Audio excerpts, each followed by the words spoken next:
Thank you so much for checking out this video. If you're watching this later, it is my co-stream of the Xbox Developer Direct 2026. You're going to want to skip ahead by about 30 minutes or so. That is when the show will officially start. We are looking forward to Fable 2026 gameplay, Forza Horizon 6, and they actually are now streaming with a countdown.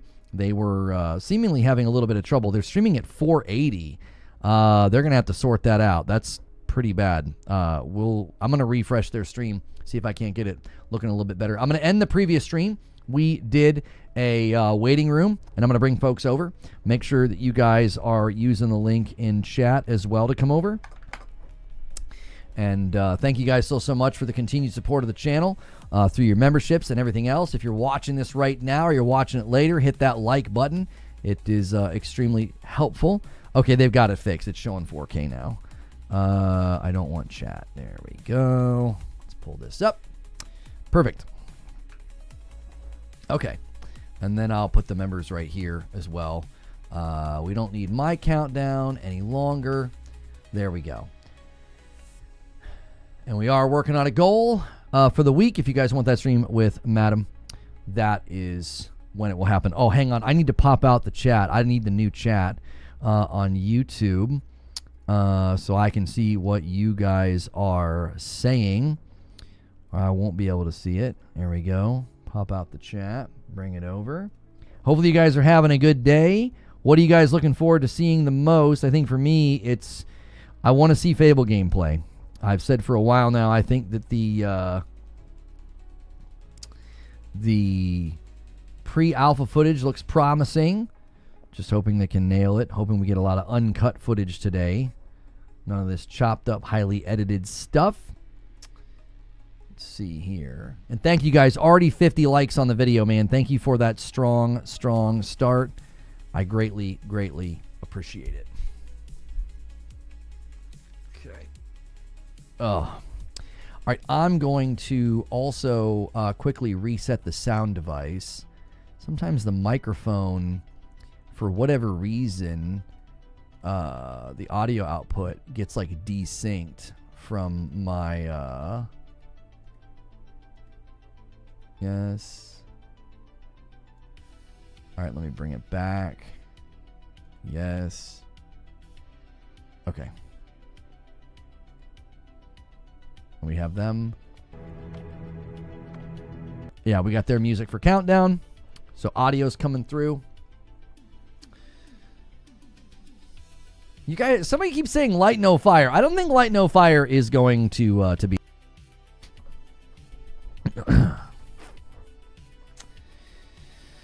Okay. Other than mild interest in Forza Horizon 6, ain't much that I care about in this direct. Time to see Fable, says Winged Wheel. Fable, everybody's saying Fable. There's supposedly going to be a surprise game at this event, so we will see. We will see what it ends up being. So, thank you guys for a great day so far. Been sitting in the chair and streaming with you for over 3 hours. If I'm helping you get through your work day, or you're just lounging around not working today, do me a quick favor and hit that like button and consider upgrading, grabbing a membership, gifting one. Those are great ways to support the channel. Likes are free, and so is subscribing. So do that right now. MW3 campaign remastered. You never was a fan of Fable? I was never a big fan of Fable, but what they're showing I think looks really good. The one from Game Freak 2, Beast of Reincarnation, looks pretty ambitious. Looks pretty ambitious. Forza 6, a lot of you guys are saying you're here to see Forza 6. Okay. More curated gameplay and cutscenes from Microsoft. But when the game actually drops, like most of them, it'll be complete duds. I mean, I don't necessarily think that. I don't know. They don't have a great track record right now. I'm hoping that changes with Gears and Fable especially. You just subbed. Thank you. You do not have to subscribe to talk in my chat. I don't do that anymore. I want you to subscribe because you want to come back and see the shows. I don't want people subscribing for a few minutes just to talk. So If you're only here for this and you're not going to come back, that's totally fine. I appreciate you stopping by. But I don't require you to subscribe to YouTube anymore to talk in the chat. That doesn't seem to be all that helpful.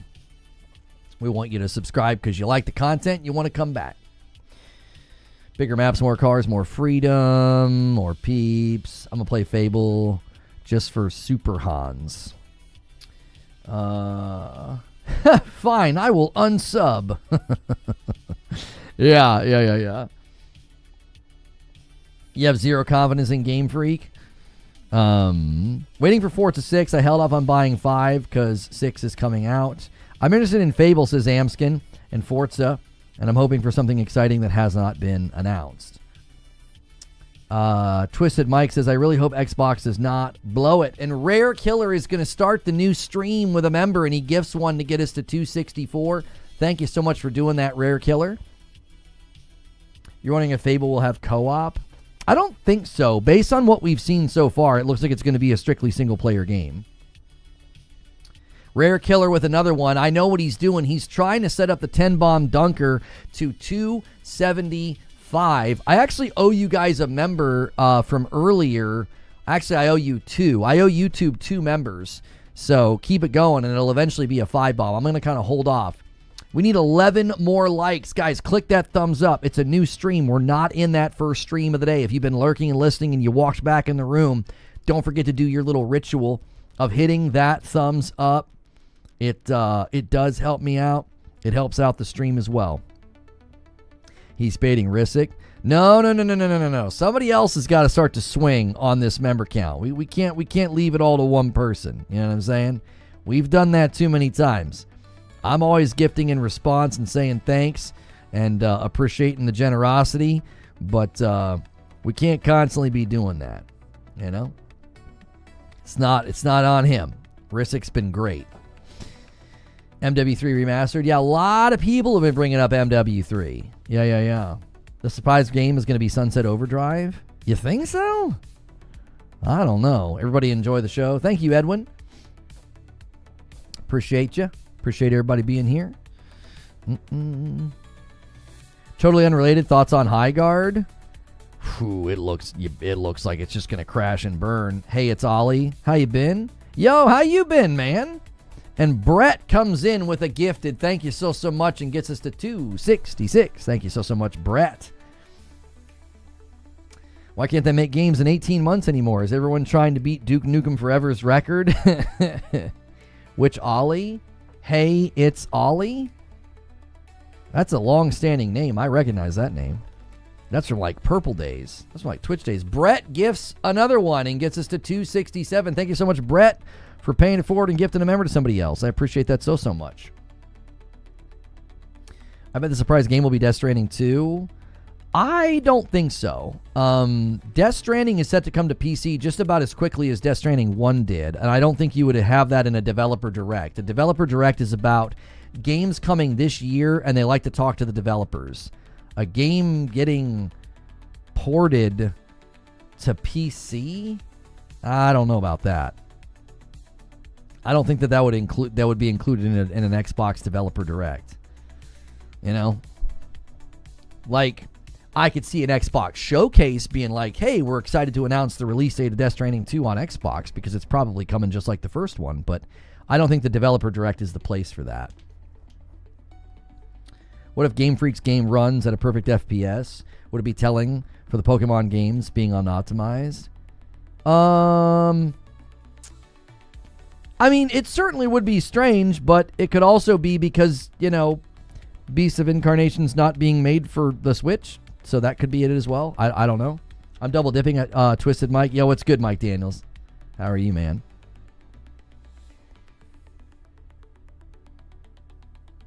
Yeah, Zubair's kind of going where my thought went. Like, it could be related to the Switch as much as it is their lack of desire to optimize. I don't know. It's probably a bit of a both and. What do we have confirmed to be shown? No, GTA 6 isn't going to be here. No. Fable, Forza Horizon 6, and Beast of Reincarnation are going to be there. There's a surprise game. If you've watched Xbox developer directs in the past, I really would not expect something like a GTA 6 to be there. I would not expect Death Stranding 2 to be there. I just don't think so. No, Fable Legends was the one that got canceled and did not come out. That was going to be like the co-op Fable game. That was a lifetime ago, it feels like. This looks like replaced. Skydust. I feel like I've seen trailers for Skydust before. Let me check. Let me check this out.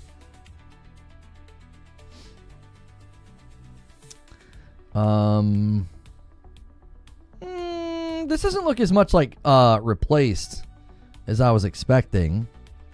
Replaced looks quite a bit more impressive. Yo, D-Gad drops a 5 bomb on the YouTube chat and gets us really close to the next milestone. Oh no, now it does kind of look like replaced. It took a second. Twitch, you are so far behind. It's 120 to 16. You guys need to get Pork Pie to come out of the shadows if you guys are going to compete with YouTube. You're getting destroyed. Yeah, this game looks cool. Do we have a release date? Wishlist now, coming soon. Okay. Skydust.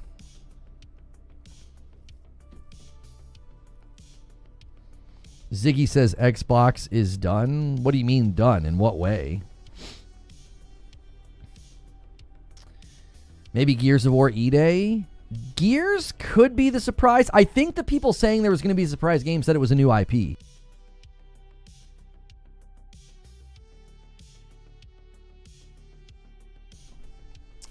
Twitch is throwing. They really are. They're totally throwing. They're making it too easy on you guys on YouTube. The game needs a 2.0 moment. They can call it dark mode. Huh? Brand new game hype show, but Xbox is done. Yeah, I don't know what he means by that.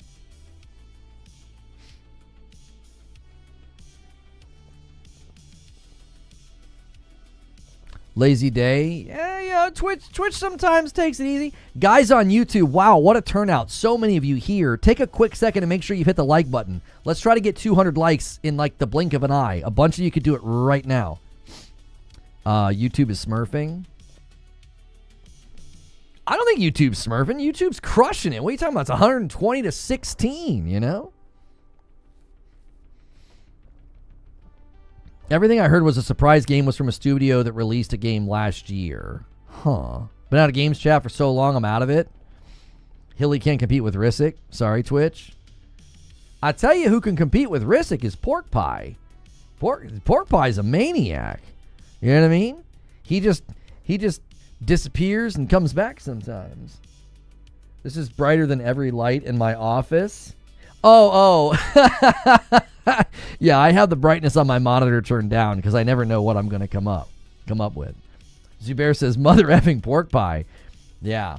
Y'all got to watch out. You talk a mean game and he'll show up and completely annihilate you. Xbox has changed their distribution model. They're just getting started in their new model. You think Black Ops 7 news? No. I don't think they're going to do anything with Black Ops 7. Not at this event. No. Is a developer direct just a showcase?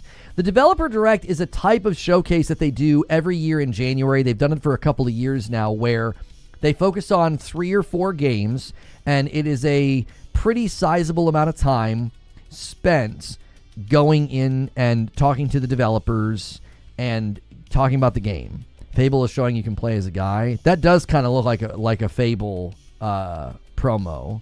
Keep your eyes open, guys, behind me. There's a guy with like a spear, and it's blue, and he's fighting like some kind of a giant chicken. Could be significantly, not significant. I mean, could be subtly hinting that you can play as a guy in Fable. Yeah, it's John Fable. Kevin George is chanting Pork Pie. Maybe he'll appear. The YouTube stream is so clever. The other day, who tried to at him? Somebody added him in the frickin' Discord. I think it was Haseo, and it didn't work. I think he's just a very busy guy. I think he travels a lot. Whiskey Neat was 6 months on Purple. Been MIA, less disposable income, but you still got my Prime. Hey, if you guys have a Prime to use, man, I appreciate it. You know, if you're already paying for Amazon Prime, It's no extra to go use your Prime on my purple. And it supports me. And when times are tough, every little bit helps everybody. So thank you. If you guys are watching on YouTube, take a quick second. There is a lot of you, 560-something people here. Take a quick second and hit that thumbs up. It sometimes doesn't save it, and sometimes you guys forget because we came from another stream. And Gambit Zero with the 5 bomb secures the next milestone for YouTube. It was sitting there for a minute. I now owe 3 members to YouTube. I'm kind of waiting to do the 5 bomb. I owe you guys 3 currently. I'll prime your purple any month, Lono. Oh, golly. It's getting this is getting serious. Marathon already slipped to 28th on Steam. It dropped really far if you go global, Neo Reaper. It dropped really far. It's like barely holding on to top 50 if you go global. It's still holding fine on PlayStation, which that I could be wrong. That could mean it's crushing on PlayStation. I'm very skeptical of that page. I don't think that page is all that scientific. It's in 53rd on Steam top sellers if you go global. 53rd. Yeah, it fell really fast. And a single gifted comes in from Joker Quinn, and another one comes in from DK Baker. The 2 single gifted kings back to back. They're 2-timing it. And look at that. 20 bomb to 300 is just dangling there. We'll see if anybody takes the bait. That was a really good setup, boys. Thank you. That page isn't accurate. I just don't think that page is reliable at all. I just don't. Everybody's acting like it's super scientific and they know exactly how it works. And I'm like, okay, sure. Whatever you say. Sure. 53rd's embarrassing for a new game. It's a brand new Bungie game, man. I tried to tell people, I was like, I wouldn't celebrate that first day. It didn't take over the world, and it wasn't competing with almost anything. And it fell fast on Steam. So, we'll see. I think extraction shooters have, potential shot. It could be like do well on console, get a big casual, get a big Destiny audience over there. But the way they're selling it, man, it seems like a pretty hardcore game. So, you guys on YouTube, thank you so much for hitting the like count. Keep doing that. You guys are moving it. It's at 162. We want to see that like count at 200. Let's get it. It's a new Bungie game, not a new game. Yeah, that's what I mean. With their pedigree, it's a new Bungie game. I mean, that's just, yeah. People were very quick to celebrate that Steam chart, and I don't think they're celebrating it now. I never got the hype for Bungie games outside of Halo anyway. The difference between Steam and PlayStation is Steam groups games that are currently out with pre-orders. It's true. It could be why you could climb on PlayStation and then just kind of sit there instead of dropping. The PlayStation chart doesn't seem like it is a bunch of options in no particular order. Yeah, I don't know. It doesn't surprise me that Marathon is ranking high on PlayStation charts for pre-orders. I feel like Bungie games have their higher player count. They do. That's where most of their community is in Destiny. It's PlayStation. Yeah. It makes sense. They curated that over the years with all those exclusives during the PlayStation 4 era. Exotics and strikes and stuff. I mean, I remember I went to the Destiny 2 debut in LA.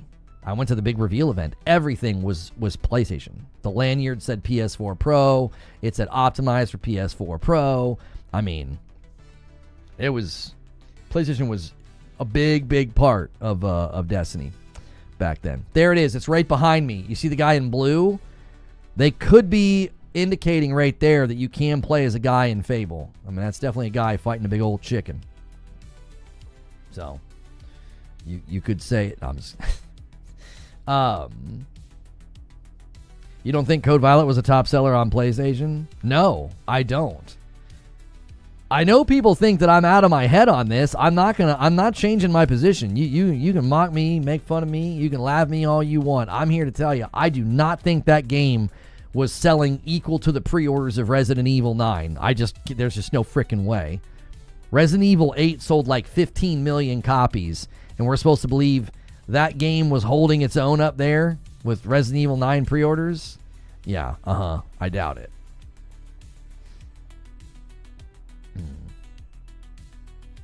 I'll say it since you can't. That's a big... I was going to say that it was a cockfight, but mine was a little more clever. Oh.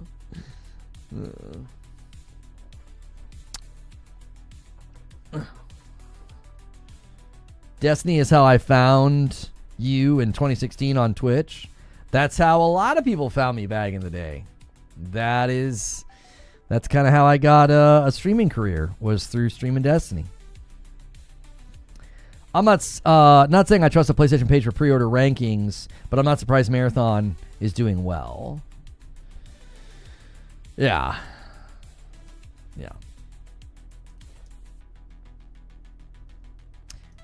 People mad Idris Elba is Man of Arms in the He-Man movie? Huh? Why would anybody be mad about that? The list is not in order that way, says Anthony. What do you mean, Anthony? What are you saying? The pre-order chart resets every week. It's not a cumulative total. Huh.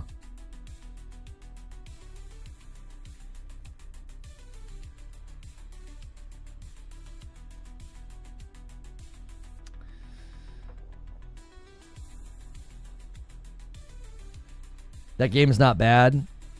Like not normal bad, but really bad. Oh, for sure.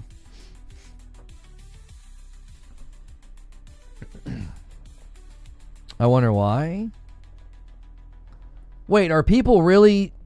Are people actually upset because he's a black man? Are we still doing this? Man, oh man. Okay. Gee, many Christmas.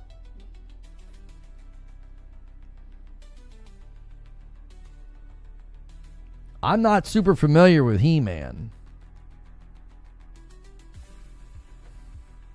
Hey, Alex says, greetings from Disneyland. What's good, brother? How are you?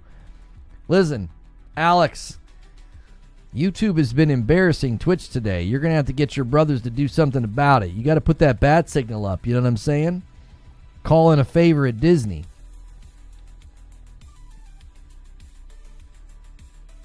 Good morning. I'm excited for the new Bubsy 4D game this year. Been on that platformer craze. Heard.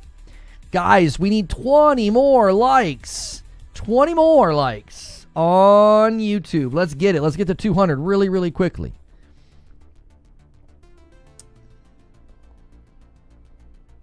There's literally no accurate information about PlayStation pre-order charts. We have better odds at finding out how many licks it takes to get to the center of a Tootsie Pop. Fable content. There's going to be a Fable 2026 deep dive at this event, and thank you guys so much for a huge turnout over here on YouTube. Greatly appreciate it. Skeletor CG, that's a no for me. You expected them to not do Skeletor as CG? The frick? I'm more upset at whoever is playing He-Man. He's not big enough. Boom, 200. Did we get it? We got it. We got it. Nice. There it is.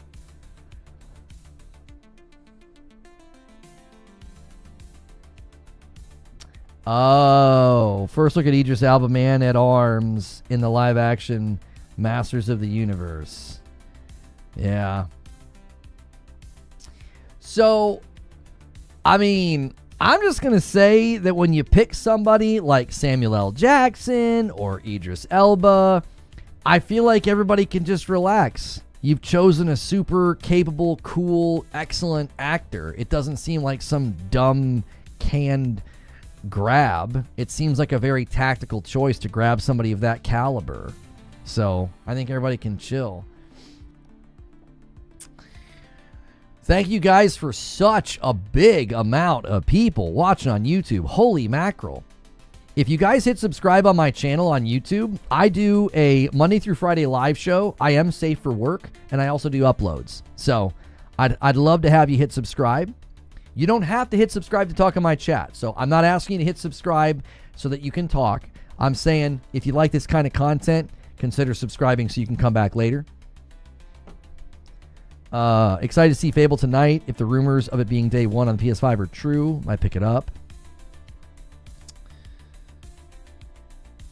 He looks fine. Yeah, he looks the part. I think he looks great. He's pulling off that mustache.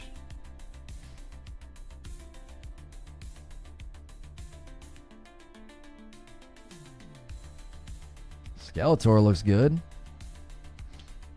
We're almost there, boys. Last couple of minutes here before the show starts. Now's a good time to go crazy with all of the things. Go crazy with that like button. Go crazy celebrating your memberships. If you're paying for them, man, celebrate them so we can add them to the total. Don't let those go by. Those celebrations will go to waste if you don't click them. Use your primes. Do the things. We're almost there. 2.5 minutes.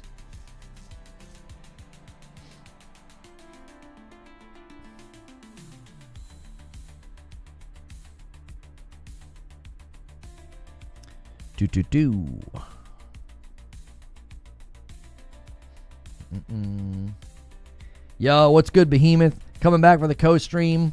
The one and only Reforge Gaming. That's right. Half-Life 3 confirmed. Dude, Half-Life 3 is always confirmed. What do you mean? It's been confirmed since the dawn of time. Yes, Half-Life 3 confirmed. A lot of you tuning in to watch the Xbox Developer Direct.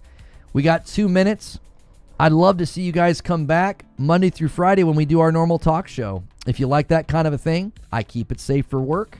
People treat me like a podcast. I get a lot of folks through their workday. It's just something they put on in the background. It's great gaming news coverage. And so make sure and hit subscribe. You don't have to. You can talk in my chat without hitting subscribe. And a 10 bomb comes in from Broken Earth. He's like, boys, the show's about to start. Let's get some action going here. And he gets us to 290 on the week. If you guys want to see that Friday night segment, I'm sorry, it's a Saturday night segment now.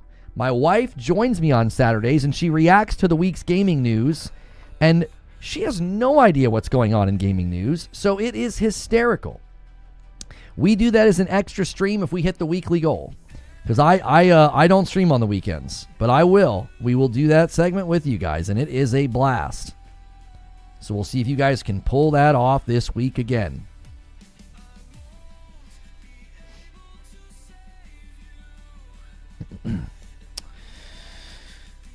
Bald Lono Bomb? I don't know about that. A Fable 2 remaster? I don't know. Here, I'm going to change the music so that we can hear them. We got 30 seconds on the countdown here. All right. Let's have a great show. Keep it positive and fun and light. Don't be bickering and arguing and being nasty. Let's have fun, all right? It's about video games after all. Over 1,000 people here. Holy mackerel. Guys, quickly, right now, before the show starts, hit the like button. I will do my best to not talk over anything unless there's breaks or moments where that I can. If you guys do membership bombs and things like that during the show, I will do my best to thank you for that. And here comes one from Stone Spire, a 5 bomb at the buzzer, and a VIP renewal from Smiley to get us to 296. Let's get into the show. This year marks 25 years of Xbox, a milestone that celebrates the diverse storytellers, teams, and fans who bring us these worlds to life. And Risick with a single gifted thank you. Let's take a closer look. All right, let me get my mouse out of the way. All games shown today are available day one on Xbox Game Pass. Ultimate, right? All games shown today are Xbox Play Anywhere, and a Member Plus from Petrov, and a 5 bomb from Broken Earth. There it is, 303. I owe you guys 4 members. Holy mackerel. Thank you, boys. Just going crazy. All right, let's get into this show. Peggy 18. Why is there no audio? Like, there should have been like a Peggy 18. All games you're about to see are in development and do not represent final products. Okay.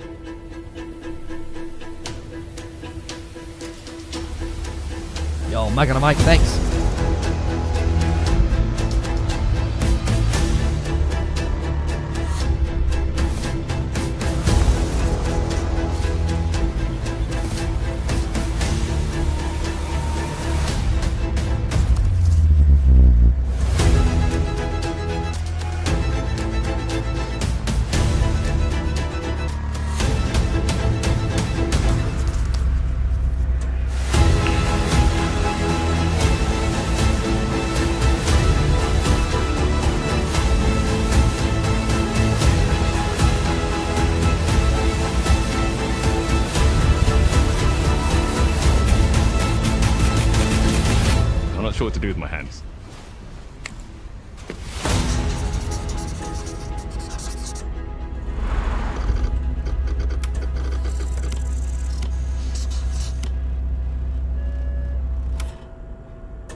Who's first? All right. Looks like Forza. Forza's first, boys.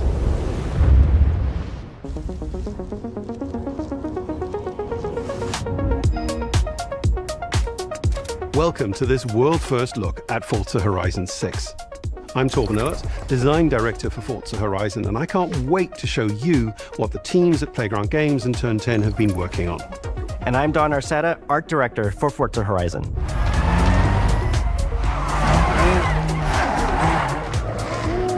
The Horizon Festival is a celebration of beautiful cars, hit music, and breathtaking locations around the world.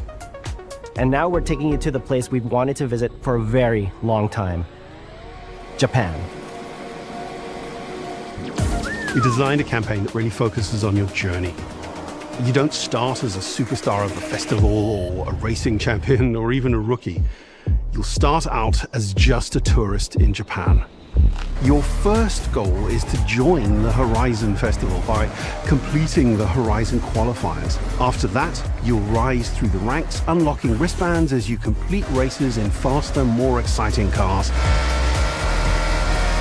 At the end of each round, you must prove you're ready to move up by completing spectacular events to unlock your next wristband. These include classic Horizon showcases and our new Horizon Rush events, where you show off your skills on thrilling obstacle courses, like this one at the docks in Tokyo City. When you finally earn your gold wristband, you get access to Legend Island, an exclusive region of the world with unique events, tracks, and areas to explore, and that will be a true accomplishment.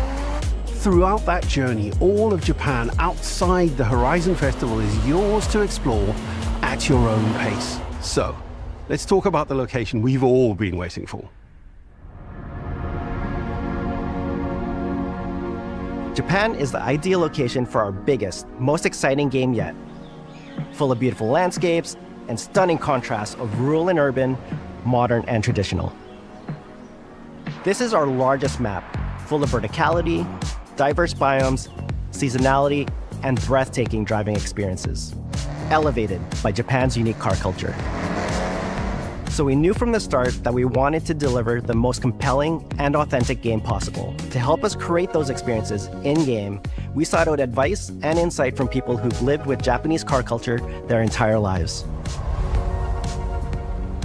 As someone who grew up in Los Angeles and Tokyo, both cities known for car culture, I developed a passion for cars early. I've also worked extensively supporting creative collaborations between Japanese and Western video game studios. Over the course of production, I had many conversations with the team about the nuances and the details of Japanese culture and how to reflect these in Forza Horizon 6.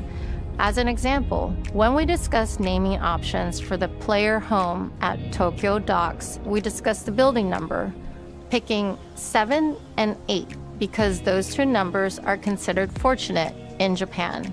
In fact, these numbers are also part of a well-known Japanese proverb, Nanakorobi Yaoki, which means never give up. Nanakorobi Yaoki. Never give up. Okay. When our team builds a Forza Horizon game, we focus on the essence of the place, what makes it special and unique. At the start of production, our team traveled to Japan to capture reference for everything.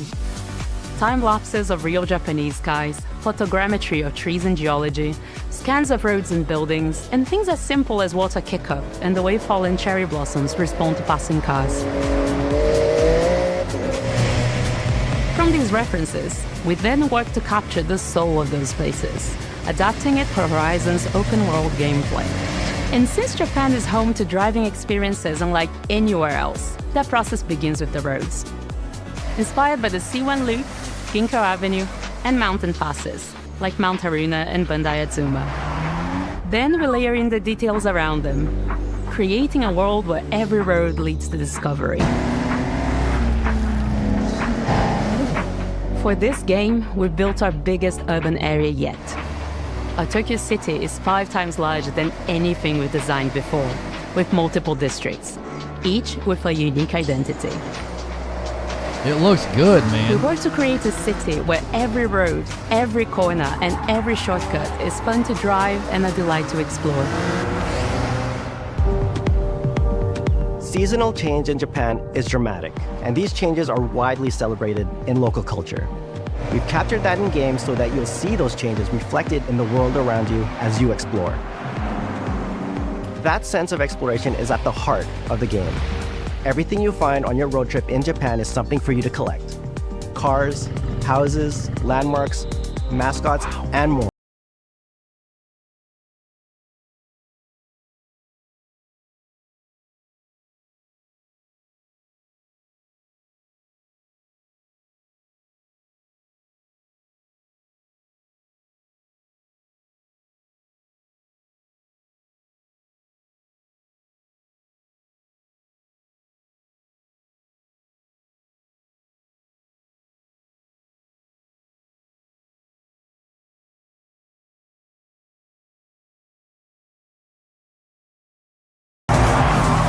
We've improved how each car is affected by the world. For example, with new cosmetic tyre wear, so each car responds authentically as you rack up the miles on those iconic Japanese roads. With more cars on day one than ever before, we've also created new ways to expand your car collection as you explore. Parked on driveways around the world, you'll encounter our new aftermarket cars. They're always bargains and include some extremely rare and unique cars to show off in your garage. We're not just bringing classic JDM to life, but also showcasing some of the newest, most exciting cars in the world.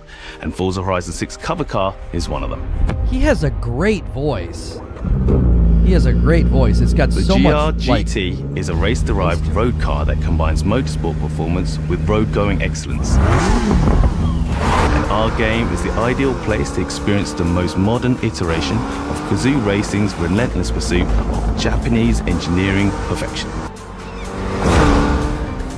Our cars sound better than ever, with greater detail and remastered audio, all brought to life by new acoustic modeling technology, simulating the soundscape of the world.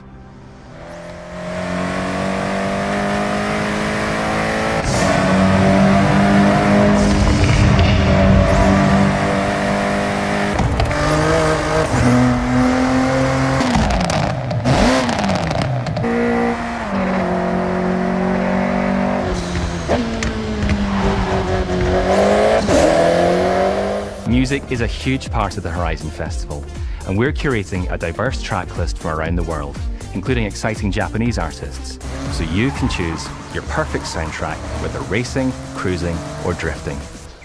And to complement the visual contrast of our map, we've captured extensive field recordings across all 4 seasons in Japan, creating a rich and truly authentic world for you to experience. In Forza Horizon 6, you'll have new ways to shape that world with features that let you make a life for yourself in Japan. Our new customizable garages are the perfect place to do that. You'll find one of these at every player house, big enough for multiple cars, where you can freely decorate the entire space. And when you're done, you can invite your friends over to see what you've built. But the ultimate place to express your creativity is the estate. This mountain valley starts off completely empty and overgrown, but once you unlock it, you can build and decorate directly in the open world here, and anything you construct is permanent and visitable by your friends. Our teams are fully committed to Forza Horizon being the open world driving game for everyone. We'll be carrying forward all of our accessibility features from previous games. We'll also be adding in new options like proximity radar for competitive players and auto drive for players who want to lean back and appreciate the world in motion. Our major new accessibility feature is customizable high contrast mode, making the open world of Japan visually accessible to everyone. No matter how you and your friends play, Wow. you can customize Forza Horizon 6 That's so really you can cool. play together. Japan is world-renowned for its car meets, like Daikoku, and inspired by these experiences, Forza Horizon 6 will include new, open-world car meets. These are places where you can show off your cars and characters, download tunes and liveries, and even buy a copy of the cars you see. Then head out together to explore, where you'll find classic events like street races and our new Toge battles, iconic nighttime races down Japanese mountain passes. There's more to do in the open world than ever before, with new shared experiences like Horizon time attack circuits. These are seamlessly part of the open world, with no loads, no matchmaking, just a truly social experience with you, your friends, and the in-world leaderboard. Playing together is easier and more rewarding than ever. Forza fans are incredibly creative, making everything from liveries to race events and scenic locations to explore.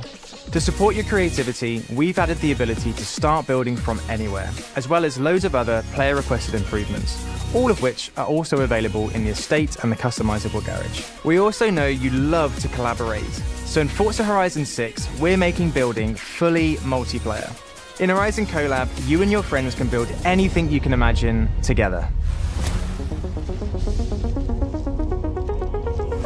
From everyone here at Playground Games and Turn 10 Studios, we hope you've enjoyed this first look at some of the new features we've been working on and that you're as excited as we are for the game. We'll be launching on Xbox and PC on the 19th of May. If you're a Forza fan on PlayStation, we'll be welcoming you to Japan later this year when our PlayStation version is ready.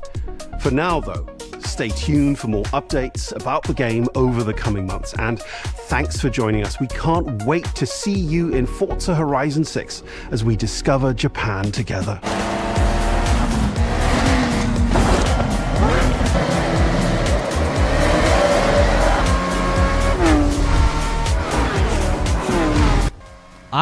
This has looked so good. I think they nailed it. Sound design, the detail of the world, I think those were reflections. I think those were active reflections, Zubair. I don't think those, like when they were rounding corners and stuff, I was actively watching. Oh, what's this? Oh, they're gonna do like a cool like crossover with something. There you go. May 19th. Xbox Series X, Xbox, and PC. There you go. There you go. That is going to be exclusive to Xbox and PC for the time being. We've heard it's coming later. We'll find out when. Game Freak is up next. If you guys are watching on YouTube, thank you so much. Be sure to hit that like button really quickly before the next segment.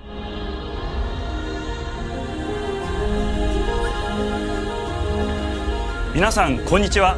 ゲームフリークのゼネラルプロデューサー大森茂です。ここは東京にあるゲームフリークのオフィスです。ビースト・オブ・リンカネーションはかつてない新しい体験を作り出すことに主眼を置いたゲームフリーク独自の取り組みギアプロジェクトから生まれた新しい挑戦です。これまでもポケットモンスターシリーズのほかソリティバ、ギガレッカーなどさまざまなオリジナルゲームタイトルを世に送り出し常に新しいアイデアや世界観の構築に挑戦しています。ビースト・オブ・リンカネーションはまさに新しい体験ができるゲームです。遠い未来、文明崩壊後の汚れに侵食された日本、そして一人と一匹のアクション RPG というゲームプレイで構築されています。この美しくも過酷なビースト・オブ・リンカネーションの世界で皆さんにも臨場感あふれる冒険を味わっていただくことができればと心から願っています。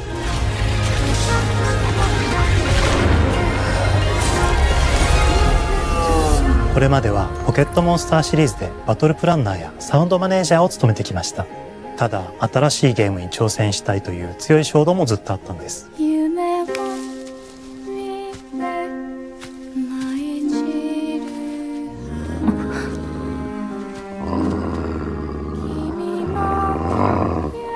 最初は黙々とそのゲームで得られる感覚を自分の心に問いかけることから始めていました。世界観もキャラクターもゲームデザインも決めずにただどんな感覚がいいんだろうと探っていました。そうしているうちにぬくもり、頼もしさ、そして寂しさが入り混じったような感覚が最もしっくりきたんです。自分の心に反応しました。隔離された主人公エマとこの世界を一緒に旅していくぬくもりのある相棒クーもその過程で生まれました。古島からビースト・オブ・リンカネーションのコンセプトを聞いてとても興味を惹かれすぐに参加しようと心に決めました。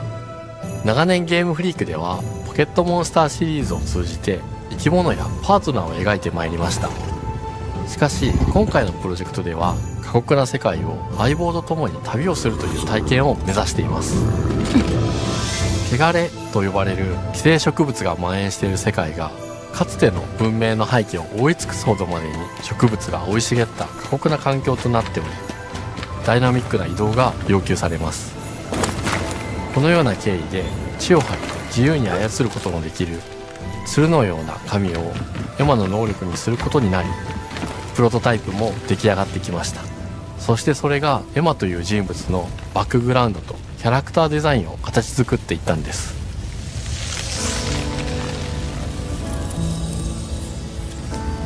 これまでゲームフリークは動植物や自然と真摯に向き合ってきました。形状を自由に変えられて武器のように鋭くなりつつも美しい、そんな中核となるモチーフとして植物を選びました。ただ単に美しい植物を風景で表現するだけではなく、遊びにも植物を取り入れました。しっくりとくるモチーフを見出し、ゲームデザインとモチーフを紐付けることはポケットモンスターシリーズの開発を通じて培ってきた重要なステップです。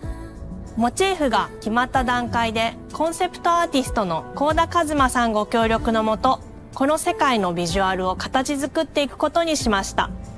エマとクーの姿を思い描いた時、自然に支配される世界の舞台として日本がぴったりだと考えました。日本の昔から続く山々に囲まれた自然豊かな風景と SF が入り混じった世界をエマとクーが歩く姿を自然にイメージできました。さらに植物をモチーフとした重要な存在として植物と動物が融合した生物でもある腐植体も出来上がっていきました。腐植体のデザインは当時私が注目していたデジタルアーティストの森田裕樹さんにお願いすることにしました。世界の舞台を作ると同時にエマとクーの物語を作り上げていきました。ストーリーの舞台は西暦4026年の日本です。遥か昔に発生した汚れという名の寄生植物の影響で人類の大半が消滅した後の世界です。エマは腐植体を狩り、その汚れを自分の体に封じ込めることができるという特別な能力を持っています。ただそれがゆえにエマは恐れられ、人々が住むコロニーから隔離され暮らしています。エマと彼女の相棒となるクーは日本の東の地で出会います。また。そのクーの目的がこのゲームの謎の一つでもあります。名前は何だ？クーだ。クーから目を離さない方がいい。ああ、分かってる。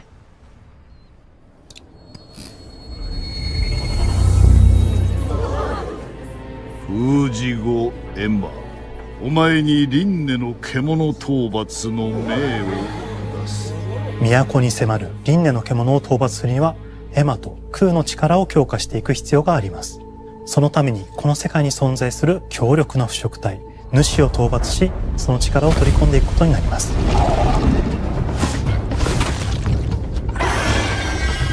汚れを封じることができるエマにしかできない特別な役目です。腐植体はこの世界の畏怖の対象であり、最も象徴的な存在です。汚れに寄生されて巨大化していった生物たちです。エマとクーが戦う強力な敵です。腐植体は汚れを吐き、その巨体で世界を蹂躙していきました。腐植体の中でもひときわ大きい主と呼ばれる存在は、植物を操り自身の支配地域に汚れの森を呼び出します。汚れの森に入ると周囲の環境がガラッと変わります。手強い腐植体が襲いかかり、プレイヤーの行く手を阻むのです。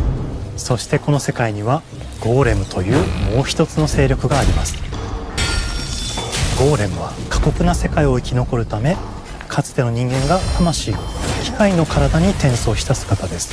2000年の間に凄まじい戦闘技術を身につけましたが、一方で魂は劣化してしまっていて暴走しています。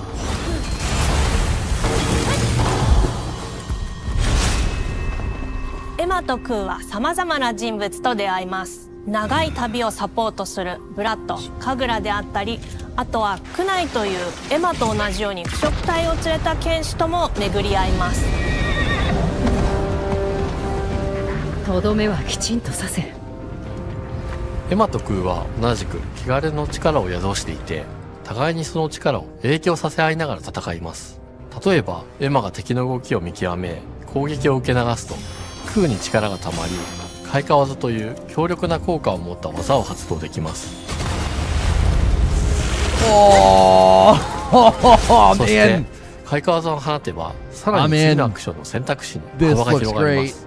例えばある開花技を使うと、エマは彼岸花の大輪を咲かせ、その大輪に跳躍して兜割りを行うことができます。また別の開花技を使えば敵を縛り、エマの強力な闘技を敵に叩き込むことができます。開花技の選択中は時間がスローになり、考える時間が生まれます。ターンベースの RPG コマンドのように考えることになります。スキルを磨くほどにエマとクーの連携は研ぎ澄まされていきます。互いに補い合う関係で2人は常に繋がっているんです。エマとクーにはそれぞれスキルツリーがあり、エマが行動すればクーに影響を与え、クーが行動すればエマに影響が与えられるようにしました。またエマとクーの親密度が上昇するにつれて装備できるスキルも多くなります。様々なスキルを組み合わせることで独自のプレイスタイルを作っていくことができるんです。さらにエマとクーを結びつける霊秘石や、エマが受け流しを行った際に発動する刀の効果を重ねていくことなどで、より奥深い戦闘ができるようになっています。遠距離だけで戦う人もいれば、ステルスだけで戦う人もいますし、常にエマで戦闘を仕掛ける人もいれば、クーを先行させて戦わせる人もいます。エマとクーでどのような装備でどのような霊秘石と組み合わせて戦うのか、プレイヤーの皆さん次第です。皆さんがどんな意外な組み合わせを生み出すのか、今からとても楽しみです。遥か昔に汚れに追い尽くされた美しくも過酷な新たな世界。企画構想から6年間、私たちはこの世界に数えきれない秘密や奥深い魅力を散りばめることに全力を注いできました。I have a feeling we're not getting a release date because I really want one. I really want one. This looks really good. This looks so much more robust and expansive than I was expecting. 本作は今年の夏、Xbox、PC、そしてプレイステーションでリリースされます。さらにビースト・オブ・リンカネーションは発売初日から Xbox ゲームパスでプレイ可能です。ぜひウィッシュリストにご登録ください。ゲームフリークが挑む渾身の新作、どうぞご期待ください。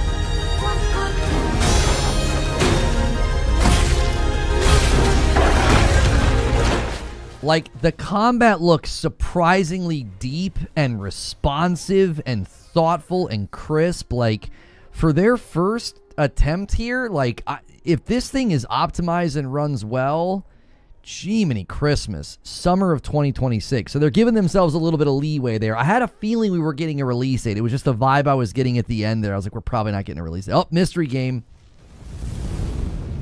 from Double Fine.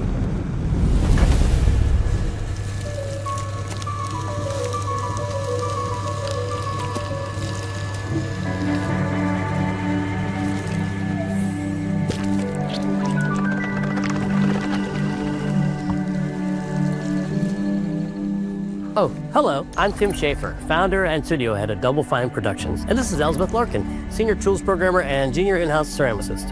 At Double Fine, we try to take a little time every so often and create quick game prototypes. Anyone in the company can pitch a game idea, and we have a vote on which ones we want to try to make. We forget the projects we're currently working on, basically get amnesia, and we do this for 2 weeks. That's a fortnight. And we build a few of these experimental game prototypes. We call this process Amnesia Fortnight. We've had all sorts of great ideas come out of this process. It's just like this clay. With a little bit of pressure and creativity, something interesting is created that wasn't there before. I think a lot of studios should do this. Our Your next people game usually have came good out ideas. of Amnesia Fortnight. It's all about encouraging you to create with others, and then use what you create to destroy each other.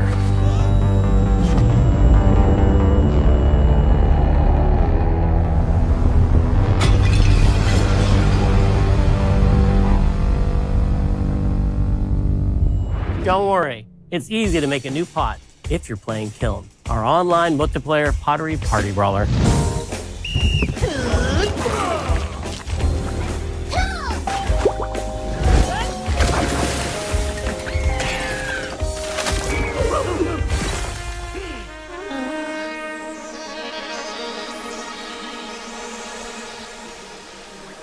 We love to explore new and original ideas here at Double Fine. Alongside last year's Weird But Chill game Keeper, featuring surreal and dreamlike exploration, Kiln is the other side of that coin, bringing high-energy, expressive multiplayer action.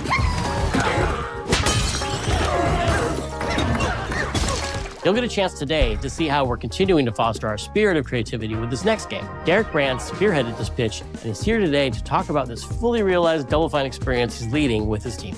Kiln is a multiplayer party brawler, and it's just as much about the act of trading with your friends as it is fast-paced competitive destruction. We built this game to respond to your creative design choices, as well as your relentless cruelty to anthropomorphized clay pots.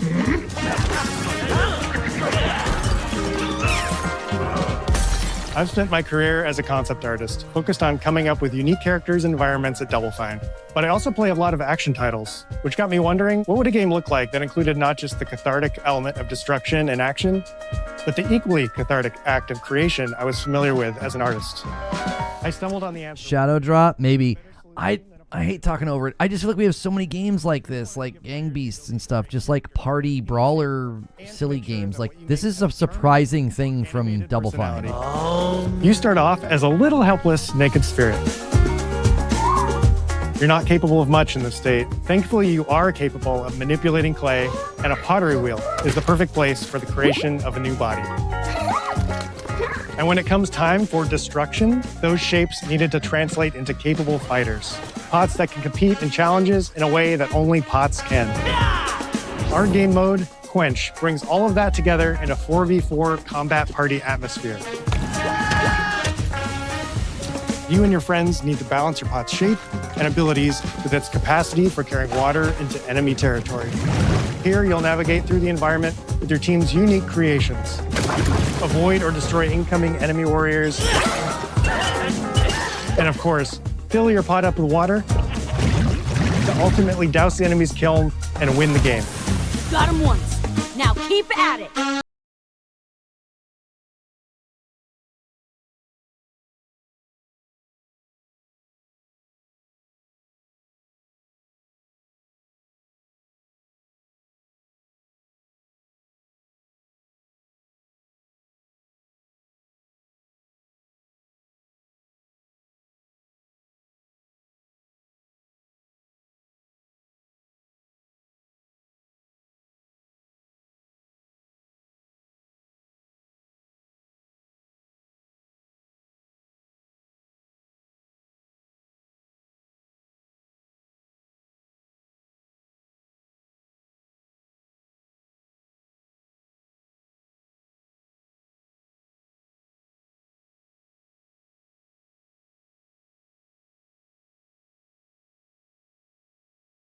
That part's actually kind of cool, that like you actually make the pots before playing. I think we could have fun with this on like a community game night or something. I just think this is such an odd choice. There's so many like brawlers like this where the concept is you all get thrown into an area and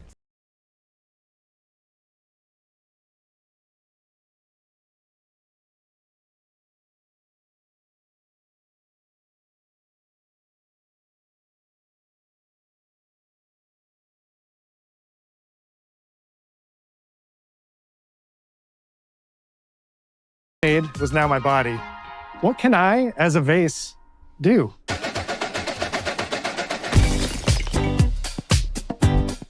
Every pot in Kiln needs to have a core set of moves fit for a warrior. To run, jump, attack, and roll. They also must have moves fit for a pot to fill up with water and then splash that water out. Each shape has its own unique way of performing these moves, and because your shape matters, The animation team has taken on the challenge of bringing those different pot shapes to life in surprising ways. In addition to these core moves, each shape also has its own special attack, which we push to be the most fun and over-the-top moments in the game. Cups popping popcorn, bottles turning into swords, jugs blaring like megaphones, plates flinging pies. Everyone's shape is doing something different and exciting.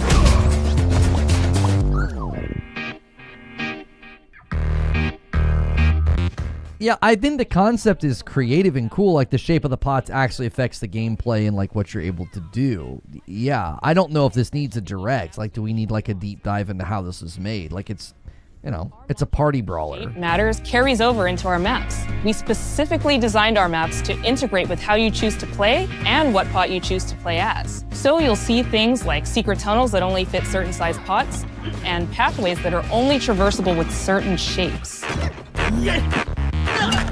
You'll fight on fractured, floating pieces of ancient history, like an ancient Greek nightclub fit for Dionysus. It's even got a dance floor. Navigate Athena's giant strategic war map, inflating sponge warriors with water to rearrange the battlefield to your advantage. Fight in the Egyptian god Set's dingy punk venue, complete with a mosh pit where only one pot can emerge unbroken. Leverage your unique creations. Everything from your size, your capacity to carry water, your speed to cross the battlefield, and other choices you can make will define how you want to approach your playstyle. Do you want a team full of large cups, maximizing your dousing potential? Go back down, baby! Or a team of tiny ninja saucers ready to quickly smash up anything that gets in their way? Or a unique combination you've discovered that balances power and splashability. If you're skilled enough to end up at the enemy kiln with lots of water, you can unleash a powerful super splash ability that does tons of damage and makes the kiln vulnerable to further attacks, letting you and your team dunk on the enemy kiln to either win big or turn the tide and make a comeback. And that is how it's done. At the end of a round, the cycle of creation and destruction loops around again, and now you're back in the wedge, a multiplayer lobby where you can hang at the wheel and make something cool with your friends. You've just earned XP points and chips from battle. Now you can load up on art supplies and expand your pot-making options. I think of the game being so much about the fighting, but when people play it, they just want to create all day long. Our decoration system was designed to support your creativity. As we did with the design of the sculpting process, we looked to the pottery studio for inspiration. We found ways to translate the experience of adding spouts, lids, and handles, as well as glazing to Kiln. Every design choice we made ultimately serves the goal of enabling a near infinite range of possibilities. We can't wait to see what your favorite designs are. It's all about my pizza party themed small jug. It becomes a drill that can dive under enemies, and it pops up with a special delivery of destruction. I love a medium jug, a simple handle, a 2-layer watermelon glaze, and I'm ready to bring the good vibes into the chaos. My favorite is the large vase. It has a UFO-like animation, and it's great for team defense and protecting your Bix. Hands down, the best pot shape is a small bowl. It's perfect for sneaking past enemies. Plus, its ice cream theme special is so cute. One of my favorite warrior pots has to be the medium base. It's decently fast for invading enemy players and matches. The decorations really make it shine. A curved elbow spout, cupid's handle, some spiked charms with a rainbow glaze, and one butt sticker. You can't go wrong with butt stickers. My favorite pots use the absolute most material possible to make the biggest pots possible. I call it tiny. Whichever pot you decide to create, whether you're a budding artist or a seasoned gamer, you'll be fulfilling your pottery power fantasies when Kiln launches in spring 2026 on Xbox, PlayStation, and PC. This is just the beginning of the pottery party as we bring regular updates throughout the year with expanded decorations, new activities and game modes, and much more. Creating is more fun together, and we love your help sculpting this experience. Be on the lookout to throw down with fellow Double Fine fans and join the Double Fine Action Insiders for an even earlier look and a chance to play in our closed beta very soon. You want me to say it 5 times? That's mean. Am I supposed to? Okay. This game is called Kiln, an online multiplayer party brawler, online multiplayer party brawler. I'll never do it twice. Okay, I can do it again. Online multiplayer party brawler. It's getting better. Online multiplayer party brawler.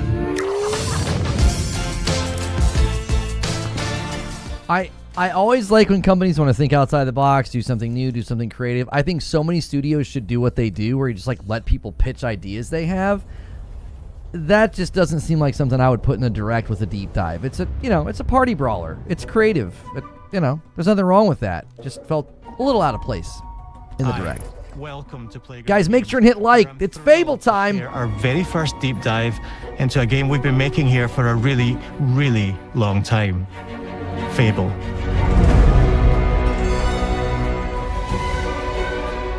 Playground Games is renowned for fun, immersive, and visually stunning open-world experiences.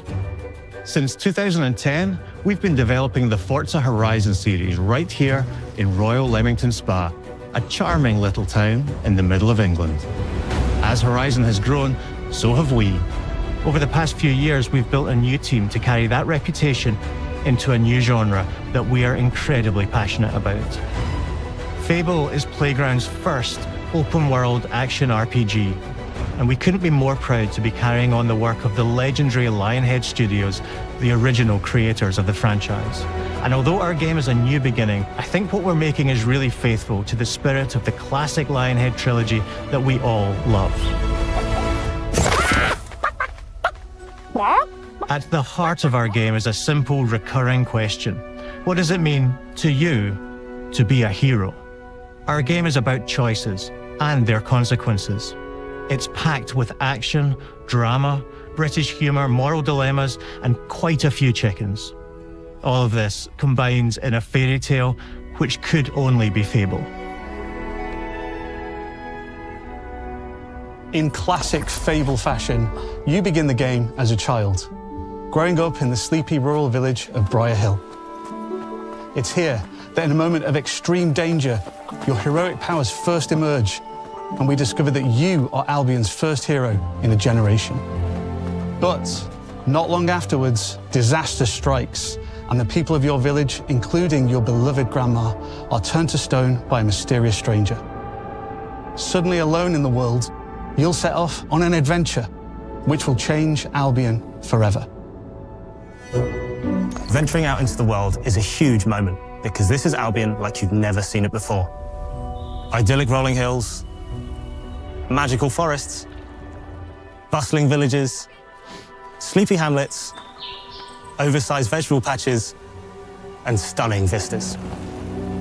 And because our Albion is truly open world, for the first time, you'll be able to explore this rich and detailed world seamlessly, with the freedom to go where you want from early in the game. We can't wait to welcome you back to Albion's iconic capital city, Bowerstone. Home to Fairfax Castle, the Old Clock Tower, and the legendary Heroes Guild.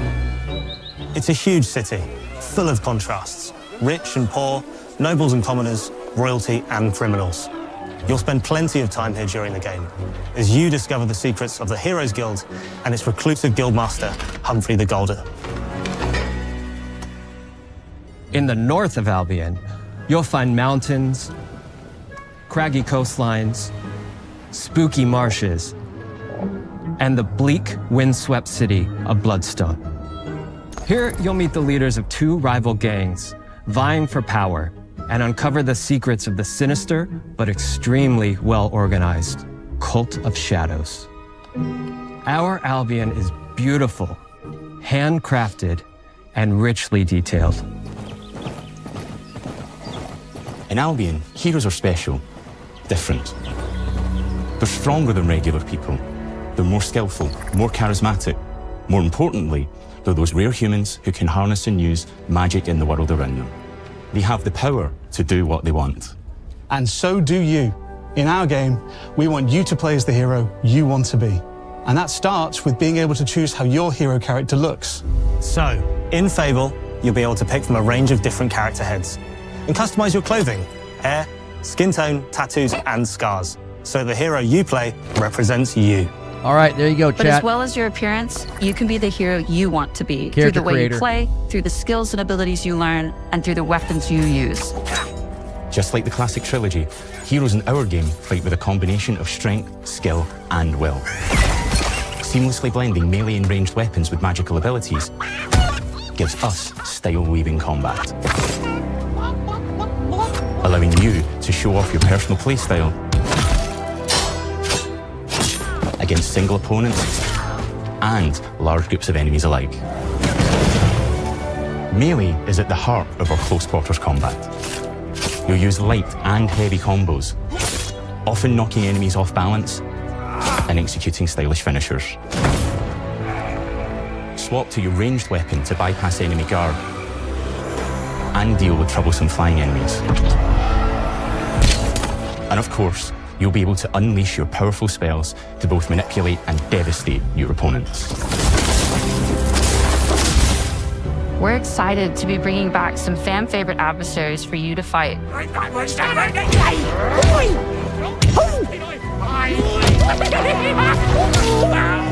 Hobbs are back, as are Balverines, Hollowfolk, and Trolls. And we're adding brand new enemies too, like this fearsome cockatrice, a giant fire-breathing chicken. Each enemy family is different, with their own weaknesses to exploit and defenses to overcome.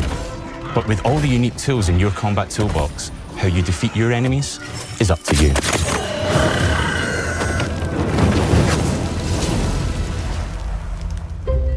But there's more to being a hero in Albion than fighting, so much more. When we talk to people about their favorite memories of The combat looks like it has so much potential. It just seems really clunky. Like they've got some polish that they need to do, but it's got a lot of potential. It looks like it could be really good. What I remember most vividly are the inhabitants of Albion and the things you can do with them or to them. The crazy thing about the classic Fable games was that in the middle of a sprawling RPG was almost a complete other game where you could just mess around with the villages and townsfolk. And we've built that same experience in the middle of our game too. Buying a house, getting a job, making some money. Romancing a villager, getting married, having kids. Fancy a date? Perfect. You can get to know me better. Buying another house. Buying every house in Albion. Buying every business in Albion. Getting rich. Marrying a bunch more people, having a bunch more kids, probably getting divorced along the way for good measure. And this game within a game is unique to Fable. It's systemic, interconnected, and you'll see the ripple effects of the things you do everywhere you go. And all of this revolves around the people who live in Albion, who we call the living population. There are more than 1,000 of them, and every single one is unique. Each of them has a name, a role, a daily routine, and their own personality. You could follow any one of them for a day and just watch them live their life. They'll get up, go to work, spend some leisure time on hobbies, then go home to bed. But what's even cooler is that you can talk to every single one of them in fully voiced conversations and interact with them in loads of different ways. Maybe the job they go to is working for you because you hired them to work in one of your businesses. Hey you, working hard? How can I help you, boss? Maybe the bed they sleep in is in a house you own because you're the landlord. Or maybe their bed is on the street because you evicted them. All right. Oh, it's you. You're awful. And all of the stuff you do affects what they think of you. You're a legend. Because everything you do builds your reputation. Very impressive. Now that's an hero right there. Morality has always been super important to Fable. That tension between good and evil underpinned all of the original games. And morality is central to our game too. But we have a slightly different take on it. With the frame rate, For us, though, are you guys morality seeing that? isn't black and white. There are lots of grey areas. And importantly, morality is subjective. No two people see things exactly the same way. And that's how it works in our game too. Everything you do earns you a reputation. And every person in Albion will have a different reaction to you as a result. Hello there. I think fans of Fable are going to love this part. This all seems really, really cool and, like, expansive. Love you or hate you for the choices you make, and they will always tell you why. Although, usually from a safe distance. Our game will never judge you, but the people of Albion will, loudly. Imbecile. Your reputation is created by the choices you make, and you are going to make a lot of them. Big choices, little choices, moral choices, and some choices that will actually change the landscape of Albion for the rest of your game. We call this idea, your choices change the world. Let's give you an example. Early in the game, you'll meet a character named Dave, an egotistical gardener in a rural village who discovers a magical growth formula. He accidentally turns himself into a giant and becomes a big problem. It'll be your job to deal with him, and ultimately it will be your choice whether to kill him or to spare him. If you kill him, his giant corpse will lie on the farmland just outside of town for the rest of the game. And that is going to affect house prices. It will also affect what a lot of the villagers think about you. Especially Dave's sister. In Fable, the choices you make will define you. What does being a hero mean to you? At Playground Games, we've built a pedigree for beautiful, immersive, open-world experiences. Yes, they've typically involved sports cars, but this is a passion project for all of us here. Every member of this team, which we've built from scratch, has two key things in common: a deep love for the franchise and a burning desire to bring it back. We're making this for Fable fans just like us, but also to introduce Fable to gamers who've never played the series before. It's been great to finally tell you a little about the game we're making. There'll be much more to share as we get closer to our launch. I'm excited to tell you today that Fable is coming to Xbox, PC, and PlayStation in autumn 2026. From all of us here, thanks for watching. The way they showed gameplay, I'm still it's got a long ways to go, man. There were frame issues. The combat looked real clunky. They got work to do. They got work to do, man. I think it's exactly what Fable fans probably wanted. Here we go. Oh, this is a montage. Like, the systems, the thoughtfulness, the things that you do impacting the game world, all looks incredible. They're still being very, very choosy with their gameplay. Like, that's not the kind of gameplay I wanted to see. They're like, they show you a slice. Something weird was happening with the frame pacing and the frame rate. Like, it looked really odd. And when the combat was happening, like, the character looked almost disconnected from the ground at times. It looked very clunky. Like, we went from gameplay in Beast of Reincarnation that just looks absolutely incredible, and then really, if you pay close attention, we'll rewatch some of the gameplay sections of Fable. Really what I noticed was anytime he had to reposition, it had that very grid-like rigidity that I noticed back in the day when we watched like Gotham Knights and stuff. I'm not saying it looks like Gotham Knights, I'm just saying there's like this almost like grid-like movement whenever he had to reposition. It didn't have a fluidity to it. It didn't have like a seamlessness to it. I don't know. And the frame rate in some of the sections walking around town, that game has a ton of potential, but I still feel like they've had issues with that engine trying to build that game like that. We know really good engines don't always translate well into open world games. We've seen this with the RE engine and Capcom. Like that wouldn't be the first time you see an engine sort of like used in a way that's not ideal, and it can lead to performance issues. So I don't know. Forza looked incredible. Beast of Reincarnation looks absolutely killer. Kiln is just a party brawler.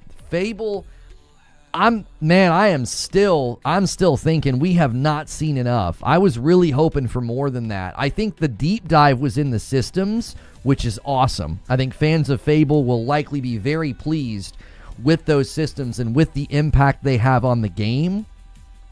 But the performance and the combat still, to me, just looks very, very rough. It looks very rough. It looks like they're just really not in a position to show us uncut gameplay. Just show me walking up to a group of enemies and starting to fight, right? Everything feels like it kind of comes in halfway through because, again, I feel like my interpretation of what they showed us is they're still having issues with performance and combat and it feeling fluid and seamless. It just didn't seem like they wanted to show us a bunch of raw, uncut gameplay. It seems like they're still being very, very careful in how they showcase the game and what they decide to show us. Which, listen, I'd rather get a rough look at your game. I'd rather get an honest look at your game than see a bunch of, hype and a bunch of simulated stuff. I feel like we're getting an honest look at the game, and I feel like they've still got work to do. So it didn't look that much more polished from the pre-alpha footage that they showed us. Let me pull it up and show you exactly what I'm talking about. Let's see here.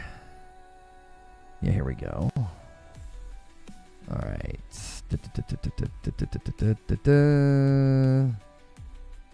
Like, okay. For starters, this right here, there's something odd going on with the frame rate of the character on the horse and the world. Something isn't right. Just watch the frame rate of the horse and the character and then watch the world. It's like they're not the same. Do you see what I'm seeing? Like, watch the hillside. Watch this hillside. It moves very smooth towards you, but then watch her on the horse. You see what I'm saying? It's like they're not, it's like the framing isn't the same or something. It's odd. It's almost like she's moving in 30 and the game world's moving in 60 or something. I don't know. It doesn't look very smooth. It looks disjointed. And again, it could be that they're still dealing with stuff. Maybe, again, this engine's just not conducive to open world's, exploration and movement and combat or something. The world stutters. Okay, yeah, and let's watch the combat. Okay, so this looks fine. This looks fast. This looks snappy. That all looks great. The seamlessness to that. It's the repositioning. He's almost like pivoting on a grid. I notice it first here, and then in the next section, you'll really notice it. It's almost like he moves really rigid on a grid. I think it's this fight here. Watch how he repositions. Do you see what I'm talking about? It's like he's moving on a grid, like a straight line. It doesn't look fluid or seamless. And then they cut. It's like there's a lot of cuts here. There's something about this that just doesn't look like it's quite landed yet. It looks very, very janky and there's a rigidity to his movement or something. I don't know. Looks good. What are people on? Listen, man, when you show a game like Beast of Reincarnation, and I can go and play a game like, open world games like Yote and stuff, you gotta have a seamlessness to the movement. He does it here again, too. There's something in the character movement that just feels... there's a stiffness to it. I don't know. I appreciate that they're showing us something that still isn't quite ready, and I really hope they can nail it. Because even this little interchange he has here, it's almost like they don't want you to see he's got this third guy to deal with, and he's on this straight line. Look at how he interacts with these guys. He just stays locked on a straight line. He steps back, he swings, and then they don't even show you how he's going to deal with the third. I don't know. This is why I said those early trailers they showed us, I said, you got to be very, very careful about simulated gameplay. None of this looks like those trailers where they showed us where people kept insisting it's gameplay. Everything here, the movement for the fight looks fine. When he swings, when he casts a spell, it all looks great. It's when he moves to relocate and stuff. Like, even his little stutter step to get closer to the chicken, he's like, like, I don't know. This is the one where I felt like he's almost disconnected from the world. It's like he's kind of floating. I don't know. There's also tons of performance issues throughout the entire showcase. It's just a small nitpick. I don't think so, man. I think all throughout their deep dive, there were obvious performance issues. There were frame rate issues. There were weird frame pacing issues. The character's movement feels really clunky and rigid. Once they got to the systems, it all sounds great. It sounds like Fable fans are going to be thrilled. His movement and the performance and the frame rate and the combat, all of that needs a whole lot of polish. It just doesn't seem even remotely ready. And this game is supposed to be coming out this year. I can't imagine when they showed games like God of War and Spider-Man and Death Stranding, and you're like, yeah, that game's coming out. I can't imagine any of those games looking this rough. I just can't imagine. I know they're different games, but I'm saying if that's going to be a main point of the game, going out into the open world and engaging in combat, it's got to look and feel great. It's got to look and feel great. Wait until it's actually out? I don't know why you're getting so upset. I mean, we do this with every game trailer that we've ever seen. We analyze the gameplay to see how it looks. And I'm here to tell you, I've watched hundreds and hundreds, if not thousands, of gameplay trailers. This game clearly has got some issues with performance and fluidity. I've watched so many gameplay trailers, homie. This thing clearly has some issues. They've got to fix some of this. It does not look good when he's in combat at all. I don't think there's anything wrong with what I'm saying. The idea that we can't analyze gameplay and like you have to wait for the game to come out and you're getting upset and calling names, there's just no reason for that. We do this with every game. We've done this with countless games. It's a stream. We watched gameplay of Beast of Reincarnation and it looked incredible. It looked awesome. We've seen streams of tons of games. There was clear issues with this game in this showcase. There were noticeable frame rate issues and stutters and a lack of fluidity in the combat. Just because it's a stream doesn't mean I can't see those things.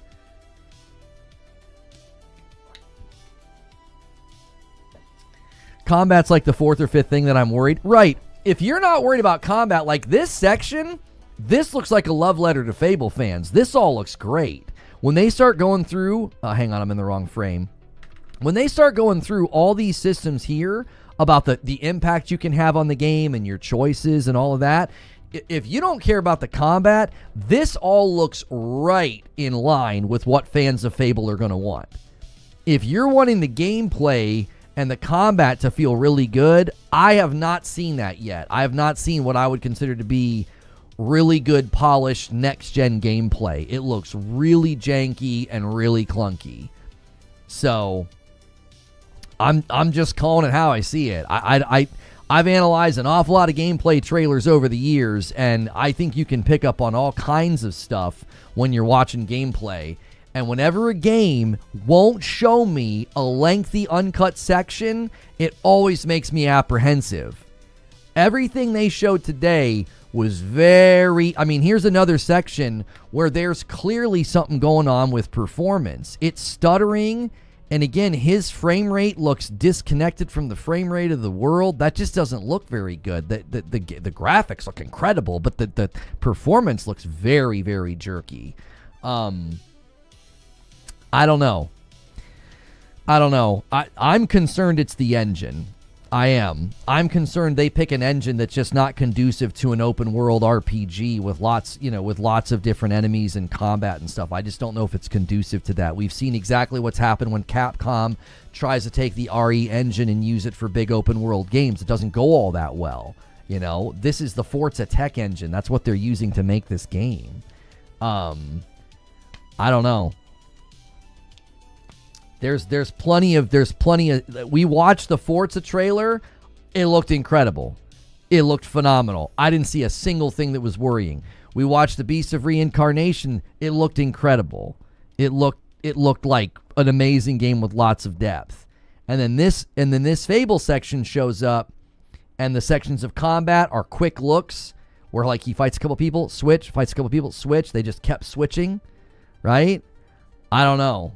To me, I think it looks really, really rough, and I think it looks like really, really struggling in performance. Like there's some definite performance issues in this showcase. Which at some level, like I said, I appreciate you showing me something that's not fake, right? I totally appreciate you showing me something that's not fake. Don't fake me out here. But, you know, there's, in this game, in my opinion, there's probably, I don't know, 4 or 5 things that really matter, okay? The RPG systems, your choices, the world, the impact. I think the open world, exploration, and the combat, I think those have got to feel great. And what I saw today did not look very good in that department. Everything else looked fabulous. The choices, the character customization, the interaction with the NPCs, the impact on the game world. I think all that looks great. I think open world, like moving around exploration, I think combat, I think that looks really rough. I think they're going to have to work on that. That's the one part that just didn't look good to me. Everything else looked fine.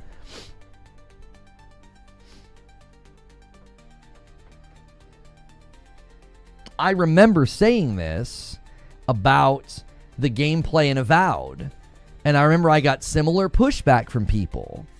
They were like, that's not what it's about. The gameplay and the combat's not the central focus. And then Avowed came out, and a lot of people felt like the combat and the movement just didn't feel all that great. But people that love Avowed and love the RPG and all those elements, they thought it was great. A lot of people felt like they were kind of disappointed with it.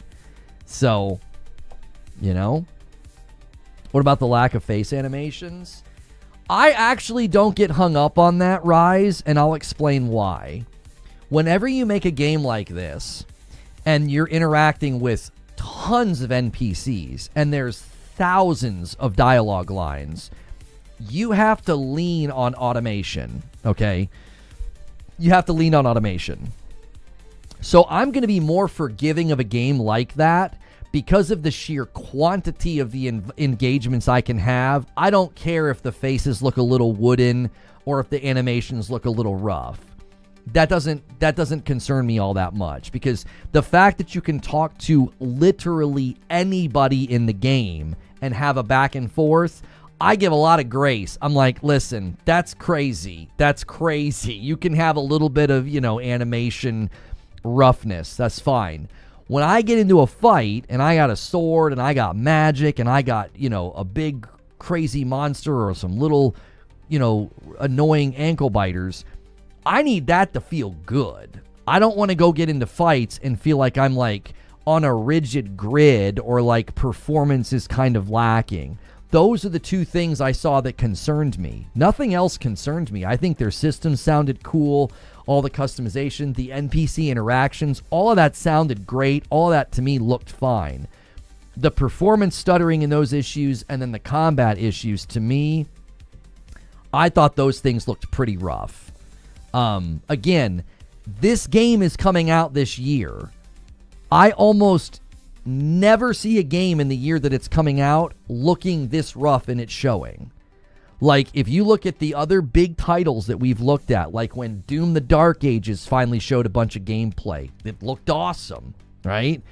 When we saw gameplay for Spider-Man 2 finally, or God of War, or Death Stranding 2, I didn't see a bunch of issues in those gameplay showcases. They looked good.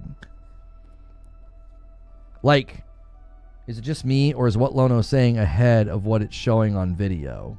Huh?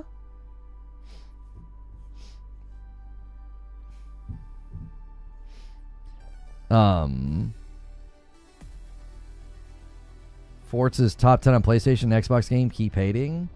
I said Forza looked incredible. What are you talking about? I didn't hate it at all. I thought it looked amazing. Video and audio aren't in sync? Might be just you. You might need to refresh. Nobody else is complaining about that. I don't know. Yeah. You see audio desync too? It's the stream?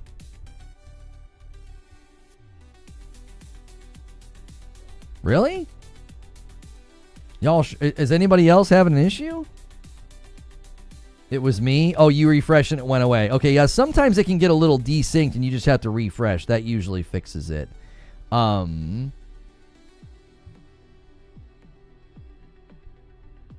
So, fine here on mobile. Okay, cool. Fine for me. Okay, thanks, guys. Yeah. I thought it was a great event. I thought it was a great showcase. I thought Forza looked incredible. I thought Beast of Reincarnation looked incredible. You know, the brawler from Double Fine is a bit of a surprise. I don't really like party brawlers all that much. I feel if you kind of have a lot of them already, it's an odd choice. I applaud them just kind of like letting their people come up with something. You know, I think that's cool that they do that. That they allow them to do that. That they allow them to just pitch an idea. You know, I thought that was cool, even though it's a bit of a whatever. But I got to tell you that. The Fable one to me is still a little lopsided. I feel like they, instead of it being a 10 out of 10, it felt to me more like a 7 or an 8. It's like I really wanted to see way more uncut gameplay. I wanted the gameplay to look way better than the pre-alpha footage. Like, go back and watch the pre-alpha footage and then watch the footage today.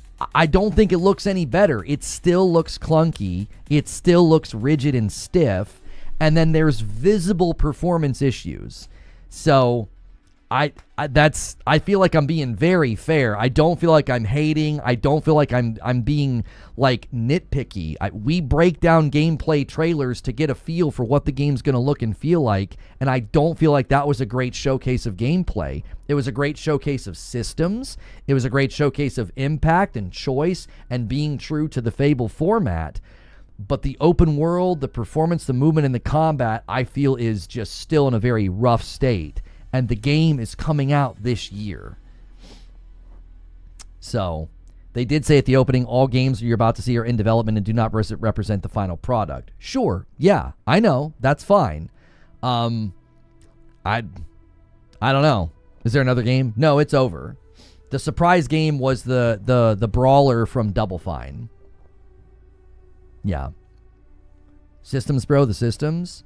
Yeah, I think if you're less concerned with the combat and stuff, I think the systems are going to make fans of Fable be very excited. It seemed like exactly what I remembered in Fable back when I played like Fable 3. Like all those choices and the people remember what you do and they're like calling you names or thanking you. The fact that you can like buy businesses and then they call you boss and you can like be making money from those businesses. It's like buying property. I think that all looks great. I really do.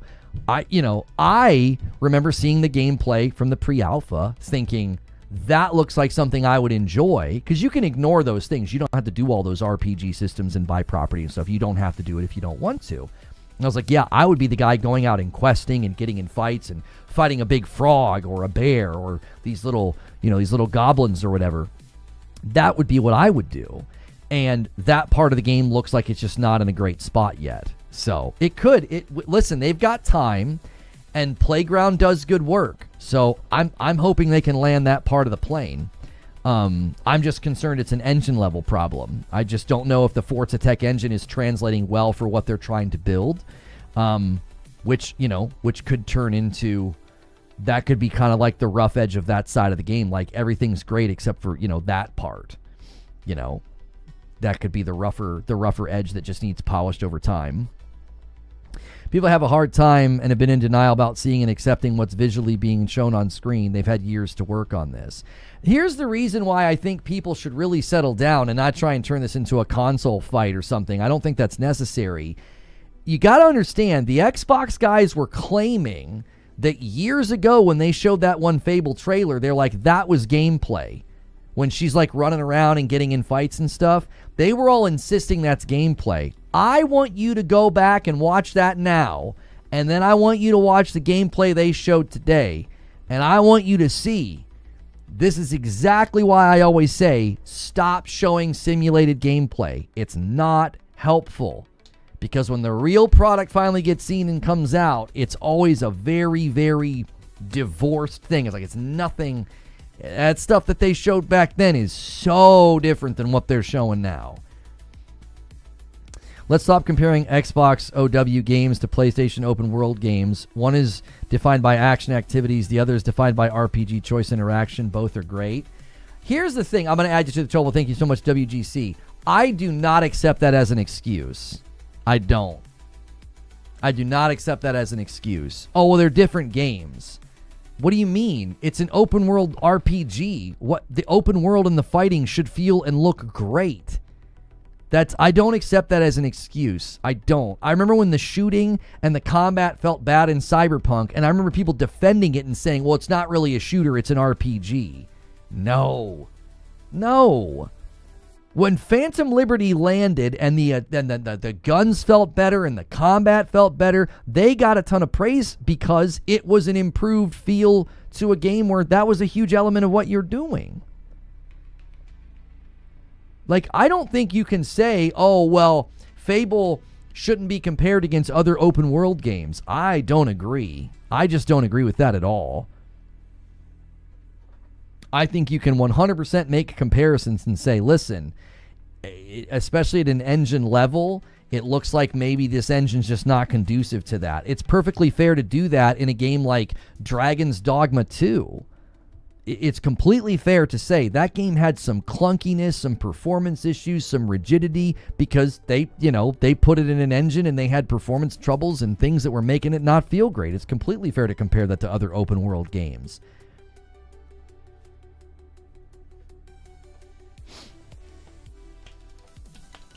Anyone else watch the Fable preview and get reminded of Oblivion and Skyrim and how they talked about NPCs having their own life and you could follow them around? I don't remember that, but they did say that today. Yeah, you can like follow them around and watch them live out their day. Yeah. What's wrong with Fable? I think they've got some polish that they've got to do. I think the performance of the game and the combat just didn't look very good. It looked very rough. It looked very janky and stuttery and clunky. Everything else with Fable I thought looked fine. I think they're doing exactly what Fable fans probably want. Those elements don't look great. So, Forza Tech was designed for cars, not people originally, so maybe it's still... Yeah, and listen, I'm hopeful that they can polish it, you know?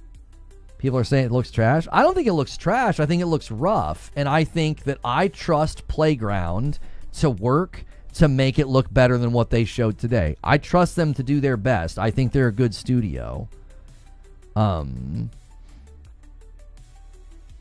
Beast is also an open world RPG as far as we can tell. Yeah, the showcase is over, yeah. Yeah, Beast of Reincarnation really surprised me. It really did. That combat system looks very robust and very polished. Like, the parries looked crisp, the movement looked tight. Like, Beast of Reincarnation is a great example of, like, you can showcase gameplay and I can get a feel for what it's going to be like to be in the world and to move around and to dodge and to block and parry. And the Fable stuff just looked really rigid and stiff. It didn't look like there was fluidity. Game Freak really surprised me today. Obviously, you got to get hands on sticks. It's easy to wow us with the trailer, but I don't know. I feel like I can tell when gameplay's got that tightness to it, and it didn't look simulated. It looked like they were showing us the genuine article in that Beast of Reincarnation trailer. Obviously, I think apprehension's fair with them because they've never made a game like that before, and they're not known for their optimization with Pokemon, but, you know, it looked good to me. Fair enough. I think they'll smooth it out, get it to 60 FPS before launch. Yeah, it looks really, really heavy. Like when they're in like a town, there's lighting and shadows and NPC density. There's like so much going on. I'm like, this is a heavy game.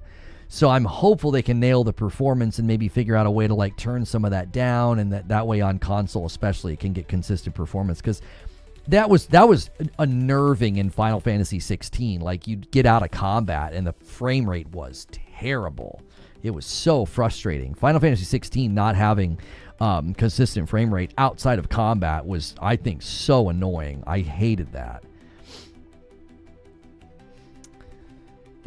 If combat's not that important in Fable, take out the combat. Here's why I don't accept when people say the combat and the open world exploration is not important. They spent a significant amount of time in the deep dive showing you the combat and the magic and the weapons. Like, don't tell me it's not important. If it wasn't important, they wouldn't have shown so much of it. They got 8 months to polish. I'm hopeful that those are the things they focus on. I really respect, I've said this a couple times, I really respect the fact that they showed us a rough-edged product today. I'd much rather you show me the rough edges than show me a bunch of fake crap. You know, is a little chopped up. I felt like they were kind of, you know, it was, you know, they were quick segments. I think that's, you know, on purpose. But you let me see the rough edges. I've got respect for that, because that means you're hopefully going to commit to smooth those rough edges over.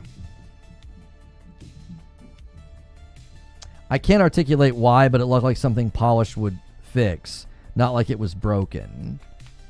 Yeah, I think it had a floatiness and a clunkiness, Zubair, that I think they can fix. It didn't seem like they built a bad game. It felt like this isn't quite done yet, the combat specifically. I would say frame rate, though, is a concern. Yeah. I don't think they can fix it. I think they can. It just has a floaty clunkiness like to it. It doesn't seem like there's a polish. It's like there's not a moment to moment. It's an action to action. Does that make sense? So when you're playing a game like the Beast of Reincarnation that they showed, or like go play like Yote or something, it's moment to moment. It's moving. There's a fluidity. You're switching targets, and there's like this seamlessness. In a game like that, it's almost like action to action. You're like, I'm attacking. Now I'm turning. Now I'm attacking. Now I'm casting. It's almost like there's this syncopation to it instead of like this fluid motion. Does that make more sense of what I'm saying? Like, it doesn't feel... It's almost like everything's been almost like storyboarded instead of it flowing from one thing to the next. That's the best way I can try to explain it. It's the transitions between the actions. Yeah, it's like there's a lack of smooth transition. It's like you can almost see the character doing things in a way that are rigid, and you're like, what's he doing? Like, why is he doing that? Why is he moving like that? It's like he's moving on a grid instead of like fluidly turning or blocking or whatever. It's like one action, then the next action, then the next action, instead of it having like a flow. It's an action game. That's not what I mean. Action would mean there's a focus on action and combat. Like, it doesn't mean what I'm saying. I'm using the word action in a particular way. It's almost like I can visibly see the game calling the action. Does that make sense? Instead of being like bing, block, boom, swing, cast, it's like I can literally see the game calling the action. It's like you can see the character almost... I don't know. It's like there's little beats between everything. It's hard to explain. Yeah, a lot of people weren't too thrilled with the Witcher 3 combat, but then it kind of grew on them. I was going through that when I played it. I didn't like it at first, but eventually it grew on me. I started feeling it. It's a different style. It has a different flow. Calling the animation... Yeah, it's like something, it's like I can literally, it's like I can see the video game doing the video game thing instead of it feeling like a fluid choice. I don't know. Lono wants to see more free movement like in Tsushima and Yote, like strafing and repositioning. Eugene says it's not living up to the expectations set by previous showings. I think that's why you don't show simulated gameplay. You don't. Let's just do it. Let's just do let's do the side by sides, y'all.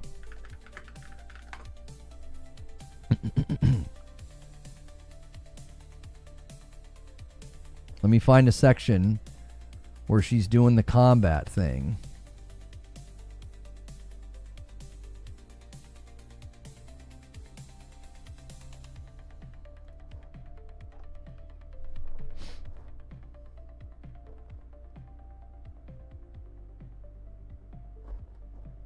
You see? there's like this epic, almost cinematic quality to those sequences. And remember, people kept insisting that we were seeing gameplay in these trailers. They just kept insisting it. I was like, I just don't think so. It looks simulated.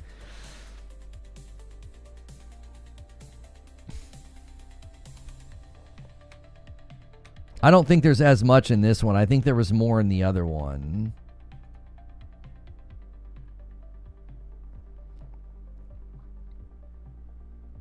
I'm trying to think. There was one where there was a lot more. I think it was even the one before this one.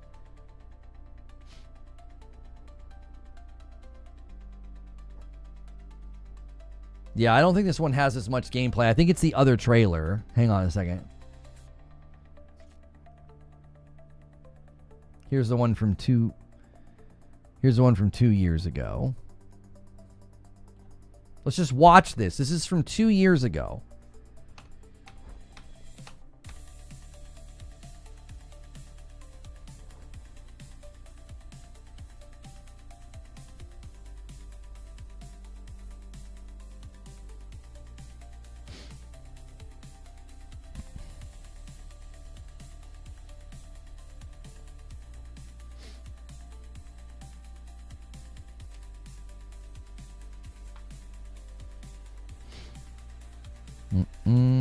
I feel like there's sections in here where she throws something and like baseball bats somebody with her sword or something. I feel like this is the one that has that sequence in it.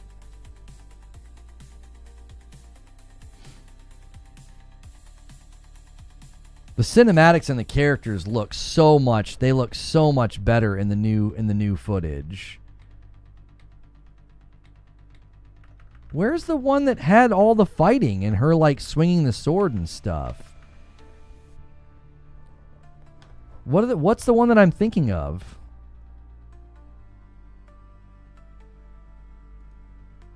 Maybe I just need to watch this one without fast forwarding. I thought that there was one of them that had like sections of her swinging the sword a lot more.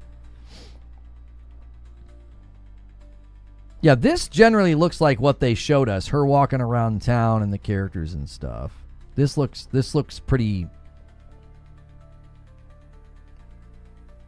much the same.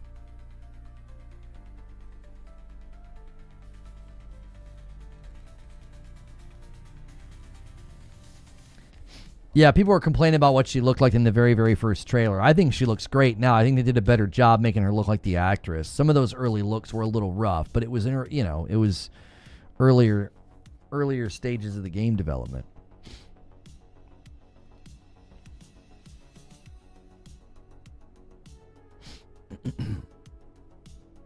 Yes, you can create your own character. That was confirmed in the showcase. I think that's a welcome piece of information.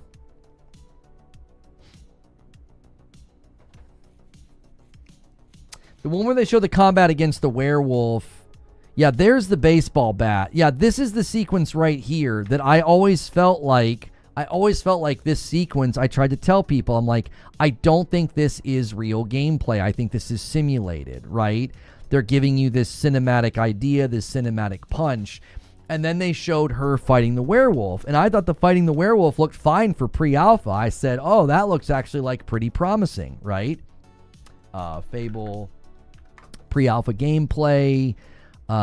Here we go. It's 51 seconds.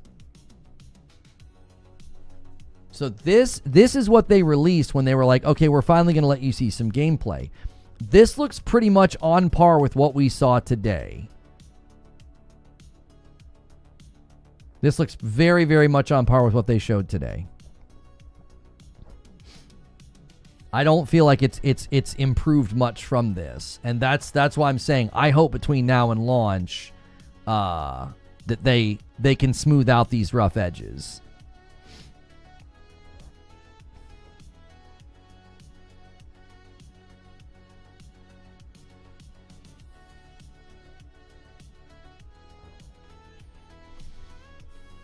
When your combat sequences are always really short like that, again, I'm always like, yeah. They did that again today. The combat sequences were really short. They didn't show you like a full on you know, walk up, start the fight, end the fight. It was always like we kind of came in halfway, and I'm like, that's fine. I mean, it's you guys are still working. That's okay. I was hoping to see more like lengthy uncut. It seemed a little, chopped up today, which, if it's not ready, it's not ready to be shown at length. Sven says it won't be a 10 out of 10 masterpiece, but a solid 8 out of 10 faithful Fable sequel is perfect. Yeah, I think the Fable stuff that they showed is exactly what Fable fans want. They just got to make sure the performance and the combat looks better than it did today. So, it looks like you're fixed in one position.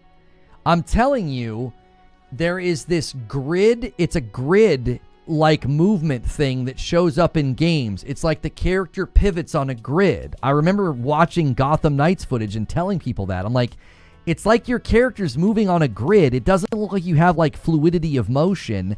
And today, multiple times when the character repositions in combat, there's this movement. It's like you're moving on a grid. It's like there's this stiffness. Again, I don't know. It's all those in-betweens that just don't look right. It looks very like you're snapping.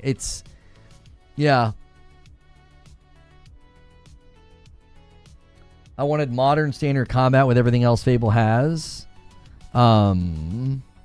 It definitely looked like the world was moving instead of your character. Yeah, in the one fight, he looks like disconnected from the ground. It just looks like they've got some work to do. So. Oh, it's you. You're awful was terrible dialogue. Oh, I thought the dialogue of the people like reacting to her and stuff, I thought that was all fine. I thought that was great. I like the idea that if you do something people don't like or that they do like, they react to you as you're walking around in town. I think that that's cool. So, okay, I owe YouTube like 4 members, I think. If you guys want to make a final run here, it's 2:30. I don't know if we're going to be able to do a very lengthy green room today, but we'll have to kind of figure out what we want to do with tomorrow. We don't have an upload or anything today. We did 2 really, really great streams, so we're not going to do anything else that I don't think like an upload or anything like that. If you guys didn't watch my video yesterday about the PlayStation 6, be sure to check that one out. That's on the channel about people should be prepared for disappointment.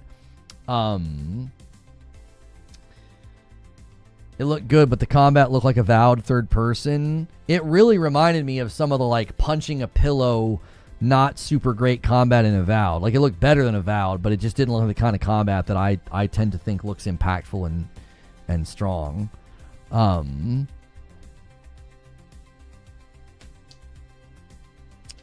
So, where are we on the like count? Where did we land? If you guys could try to get us to 500 likes really, really quickly, we only need about 50 more. If you haven't hit like, be sure to do that. If you hit subscribe and you continue to hang out, I appreciate you being here. I appreciate you guys sharing your opinions. Some of you guys think it looks amazing. Some of you guys are absolutely sold. Some of you guys are like me. You're like, it's got some polish that's going to be needed before launch. So, yeah.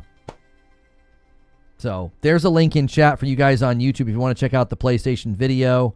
Fable looks pretty good. What are you smoking?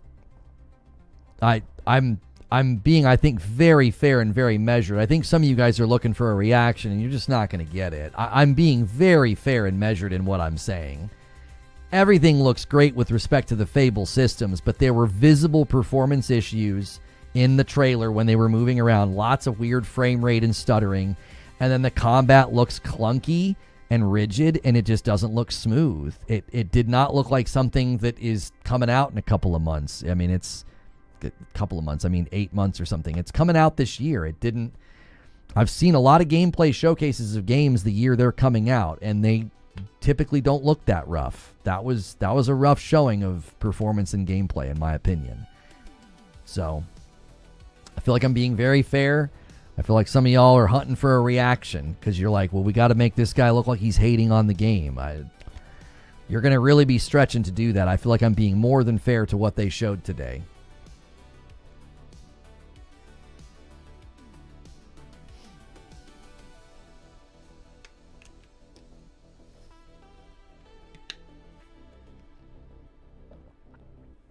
RPG systems over combat for Fable. No, if that were true, I don't think they would focus so much on showing it, and I don't think it would have been such a significant portion of the pre-alpha footage that they showed. I completely disagree. I think the developer isn't even agreeing with you in how they showcase the game. They spend a pretty significant amount of time showing combat, acting as if combat doesn't matter and all the other stuff matters more. They don't seem to think that, because they showed an awful lot of it and they focused an awful lot about it. I mean, I just don't agree. It's dropping right around GTA 6 and Wolverine. Yeah, I would say it's not in a great spot on the calendar either. You know, it's not in a great spot on the calendar. That it could be a real slippery time of the year for a lot of games. Nobody wants to be landing around GTA 6. So, Whiskey Neat says, I'm a Fable stan here. You've been more than fair and measured in your assessment of what you saw. Very excited for the game. I hope they land the plane. Yeah. As I said, I'll just kind of say this again to end this with this. I respect a team showing me something that's rough around the edges that still needs polish. I respect that, but it means they got work to do before launch. So, Mr. Matty Plays has similar takes on Fable. General consensus, it's rough. Yeah, I don't think I'm going to be alone in what I'm saying here. I think I've been more than fair. I can't imagine anybody who's been watching gameplay showcases for as long as some of us have being like, oh, well, this game's due in 8 or 9 months. This is we're gonna get our kind of our real good showing here. It looks like it's still got a ways to go, boys. So there were some definite issues with frame rate. Yeah, there was. So bro really said he respected this heap. I think you're being pretty hyperbolic, TJ. I don't think it was a heap. I don't think it's that bad. I think it's clearly a game that's got some polish it needs to do before launch. And again, I respect a team that's willing to show a game when it looks like that. I would have hoped it would look like that, a year ago and not now, but we'll see what they can do before launch. So, all right, I appreciate you guys so much. Make sure and hit that like button on the way out. A lot of you guys already jumped on the video from yesterday, but I'm going to give you guys a link again. It is a link to a video about why I think people should prepare for disappointment with the PlayStation 6. If you're not going to come to the Discord for the Green Room, right? If you're not going to come to the Discord for Green Room, check out that PlayStation 6 video. I appreciate you guys and your support of the channel so much. You got one more day to get this to 500 from Madam on Saturday night. We'll see if you guys can pull it off tomorrow. We'll be streaming again in the morning. All right. We will see you guys then. And thank you so much for the massive support, the views, the likes, and all the support. And we will see you tomorrow. All right. Hang on. I'm looking for my thing here to switch scenes. There we go. All right. Take care, y'all. We'll see you in the Green Room tomorrow. Check out the link in chat for the PlayStation 6 video. All right. Take care.